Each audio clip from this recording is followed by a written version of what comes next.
Hi, I'm Lee Stone, and this is your UFXBank Week in Review. Today we will cover some of the major financial events of the past week and discuss how they impact the global currency markets. But before we cover the headlines of the week, let's look at last week's risers and fallers. The Euro-US dollar pair was seen under pressure throughout the week. The pair fell just under 0.3% this week and was last seen trading at 135.46. The British pound performed mixed this week against the greenback, making a fall of 0.6% and closing at 1.6001. US dollar Japanese yen had a great week, making a rise of 1.5%. This pair last traded at 83.43. The Canadian dollar-US dollar pair traded back and forth all week. By the end of trading on Friday, the pair fell 0.14% and was last trading at 0.9867. The Australian dollar had a tough time against the US dollar. The pair ended up losing 1.2% and closed at 1.0018. Taking a look at commodities, crude oil took a hit this last week, dropping 3.88%. March crude orders were last trading at $85.58 per barrel. Gold, on the other hand, had a great week, gaining 0.53% and closed at $1,356 per ounce.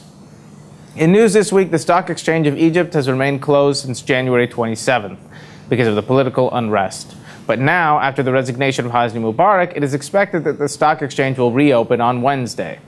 The resignation of Mubarak might also help the Egyptian pound, which had hit a 6-year low on Tuesday. The Egyptian pound had strengthened on Thursday after the central bank intervened before trading closed, one day before protests forced the authoritarian leader from power. In regards to market regulator comments last week, if the exchange opens, it will suspend the trade for only half an hour if its broad share index EGX 100 declines by 5%. But it can be held open even longer if it falls by 10%. Moving on to Europe, Kate Barker, the former Bank of England policymaker, said that officials may be cautious of enhancing interest rate if it risks strengthening the pound, which would undermine the recovery of Britain's economy. In an interview in London, Barker also said that the bank would certainly be uncomfortable if sterling appreciated strongly, because that would solve the inflation problem, but it would be depressing the economy at a time when we really want to see a better current account. The pound has also gained 15 of the UK's 16 most traded currencies this year. This is simply because soaring inflation has prompted investors to raise their bets when the bank raises its benchmark interest rate. Exporters who have benefited from the pound's drop of 20% since the beginning of 2007 could withstand to see some gains in the currency. Here with me to discuss more news is analyst Martin Smith. Hello, Martin. Hello, Lee. So what's next after Mubarak's resignation?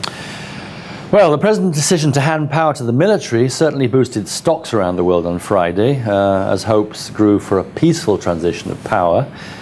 Stocks also fell from Asia to Europe after his refusal to step down, following 2 weeks of protests.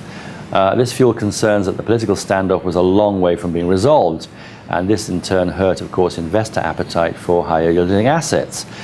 Oil prices also rose over concern that the turmoil in Egypt will destabilize the Middle East, adding to concerns that global inflation will rise. That sentiment was lifted when Vice President Omar Suleiman told State TV that Mubarak in fact had resigned. And now when that occurred, stocks jumped across the board. The dollar also rose against most of its major counterparts as the turmoil in Egypt and also, of course, concern that Europe's debt crisis may worsen, fueled investor appetite for the safety of US assets. Then we have Brazil's real. Now this was the #1 performer, gaining 2% as Mubarak's resignation spurred demand for emerging market assets. Though there seems to be a sigh of relief following his resignation, I don't think we're out of the woods just yet. We'll have to see how the transition of power goes forward and who will ultimately take over from Mubarak. If the transition is relatively smooth, with not a lot of protests and opposition from the street, I think we'll see a steady increase for both the Egyptian pound and high-yielding assets. However, if things get messy, I think we're likely to see a much greater push towards safer currencies like the dollar. The Bank of Korea is keeping the interest rate at 2.75%. Is there any special reason for this? Yes, the Bank of Korea's Monetary Policy Committee decided at a monthly meeting to keep the base rate at 2.75%. The rate influences a variety of interest rates, including those on overnight loans between financial institutions and more broadly on items such as mortgage and credit card debt. This decision was closely watched, with attention focused on whether the Bank of Korea would carry out 2 consecutive rate increases for the first time in more than 3 years, this being done in a bid to control rising prices. It unexpectedly raised the rate in January for the second time in 3 months. However, South Korean financial markets reacted negatively to it. The benchmark stock index, initially higher after the decision, fell 1.6% to close at 1,977.19, a 2-month low on selling led by foreign investors. The South Korean won, meanwhile, dropped 1% to 1,128.60 against the dollar. Pressure on consumer prices has been growing in South Korea for some time. It's Asia's 4th largest economy, and consumer price inflation in Korea has increased significantly. And this is driven by the prices of petroleum products and farm produce. Also, we can likely expect high inflation to continue and inflationary pressures to persist as the economic upswing continues. Now, sticking with Asia, what is the impact of Vietnam's currency devaluation on its economy? Well, Vietnam devalued the dong by about 7%. This is, in fact, the most since 1993. I think it needs to be followed with steps to control inflation. Vietnam's 4th devaluation in 15 months to curb the trade deficit and narrow the gap between official and black market exchange rates now runs the risk of spurring inflation from an almost 2-year high.